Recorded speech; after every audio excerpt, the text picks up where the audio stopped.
ဒီဝီဒီယိုကကြတော့ကျွန်တော်ပြီးခဲ့တဲ့နှစ်တကူညတုန်းကထိုက်ပေဝမ်ဝမ်ရဲ့မိဘအလားကိုရိုက်ကူးထားတဲ့ဝီဒီယိုပဲဖြစ်ပါတယ်တကယ်ကိုအရန်လာပါတယ်အားလုံးပဲအဆုံးထိကြည့်ပေးကြပါအောင်ဗျာ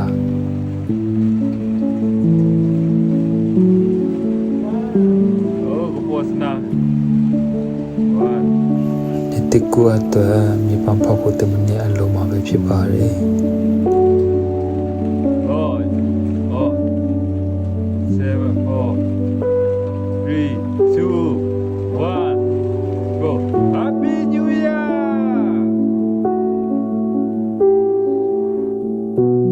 ထိုက်ပေဝမ်ဝမ်ရဲ့မိဘကတကယ်ကိုအရန်လာပါတယ်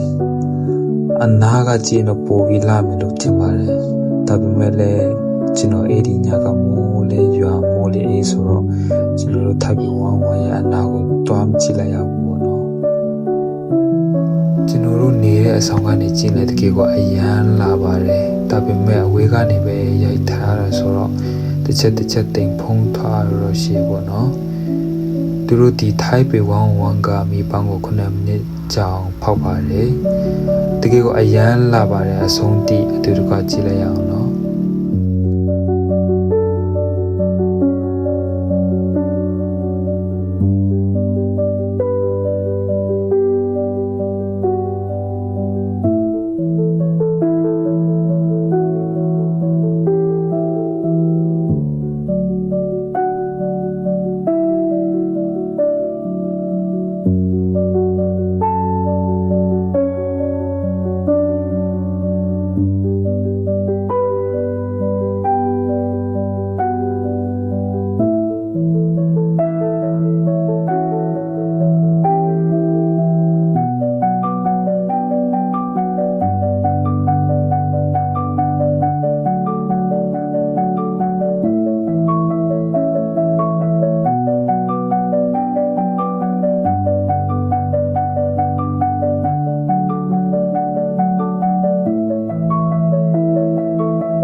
ဟ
အားလုံးကိုပြုရှင်သောနေ့တစ်ခုလေးဖြစ်ပါစေလို့ဒီခါနေ့ဆုမကောင်းတောင်းပေးလိုက်ပါတယ်ဝီဒီယိုကကြတော့ဒီလောက်ပါပဲအားလုံးကိုအဆုံးထိကြည့်ပေးကြတဲ့ကျေးဇူးအများကြီးတင်ပါတယ်နောက်ဗီဒီယိုမှာလည်းထပ်မံပြီးကြည့်ရှုအားပေးကြပါအောင်နော်